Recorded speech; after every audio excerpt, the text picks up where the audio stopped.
अगर आपके भी गांव या शहर में मकान सर्वे शुरू हो चुका है तो ये वीडियो आपके लिए बहुत ही ज़रूरी है। आज मैं आसान भाषा में बताऊंगा कि जनगणना क्यों हो रही है, कौन कौन सी जानकारी देनी होगी और किन बातों का ध्यान रखना ज़रूरी है ताकि आगे चल के आपको परेशानी यहाँ पर ना हो। सबसे पहले समझ लीजिए कि जनगणना हर भारतीयों के लिए ज़रूरी है। इसमें अमीर गरीब, गाँव शहर, नौकरी व्यापार या फिर जाति नहीं देखी जाती है।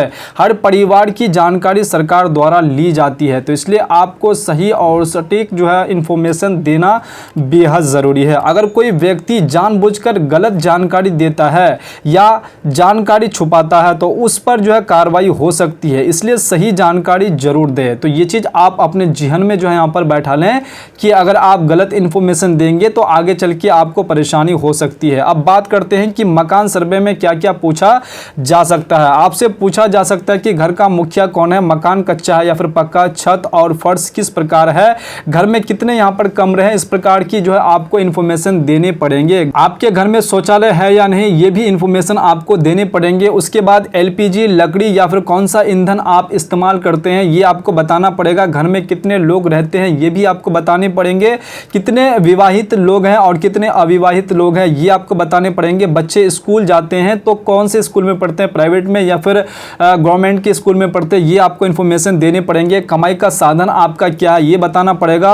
और आपको यहाँ पर फोर व्हीलर आपके घर में है या फिर ट्रैक्टर है या फिर टेम्पो है या फिर साइकिल या फिर आपका बाइक है, इस प्रकार की इंफॉर्मेशन आपको यहाँ पर देने पड़ेंगे। अगर आपने सरकारी योजना का लाभ लिया है जैसे राशन कार्ड, आवास योजना या फिर अन्य योजना, तो उसकी भी आपको यहाँ पर जानकारी देना पड़ेगा। उसका आपको छुपाना बिल्कुल भी यहाँ पर नहीं पड़ेगा। अगर आप लेकर के भी अगर आप बोलेंगे कि हमें ये सारी चीज़ें यहाँ पर जो नहीं मिलते हैं, हम इसका लाभ यहाँ पर नहीं लिए हैं, तो आगे चल के आपको यहाँ पर परेशानी यहाँ पर हो सकती है। जो लोग गांव छोड़कर दूसरे शहर में, दूसरे राज्य में जाकर के काम करते हैं, उसे घर आने की जरूरत नहीं है। उन्हें गांव आने की जरूरत बिल्कुल भी नहीं है। बस अपने घर वालों को अपनी सही जानकारी पहले से आपको बता देनी है कि आपको ये सारी इंफॉर्मेशन यहाँ पर देने हैं। अब सबसे जरूरी बात ध्यान से सुनिए, नहीं तो आप भी बड़े फ्रॉड का शिकार बन सकते हैं। असली जनगणना कर्मी कभी भी आपसे बैंक खाता नंबर, एटीएम पिन नंबर, आधार ओटीपी, पैन नंबर या फिर मोबाइल ओटीपी आपसे नहीं मांगेंगे। जो भी अधिकारी आपसे मांग रहे हैं तो आपको वहां पर बचने की जरूरत है। आपको उनको जो है यहाँ पर इस प्रकार की इंफॉर्मेशन बिल्कुल भी नहीं देनी है। अगर कोई व्यक्ति ऐसी जानकारी मांगता है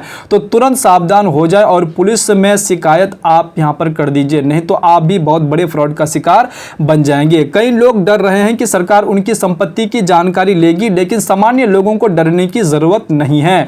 सही जानकारी दीजिए और सर्वे में हिस्सा लीजिए। अगर जो व्यक्ति सही जानकारी और सर्वे में हिस्सा नहीं ले रहे हैं तो सर्वे के बाद उनके नाम पर नोटिस आ सकता है और उनको आगे चल के परेशानी यहां पर हो सकती है। तो ये जनगणना डिजिटल तरीके से होगी, इसलिए गलत जानकारी छुपाना आसान यहां पर नहीं होगा।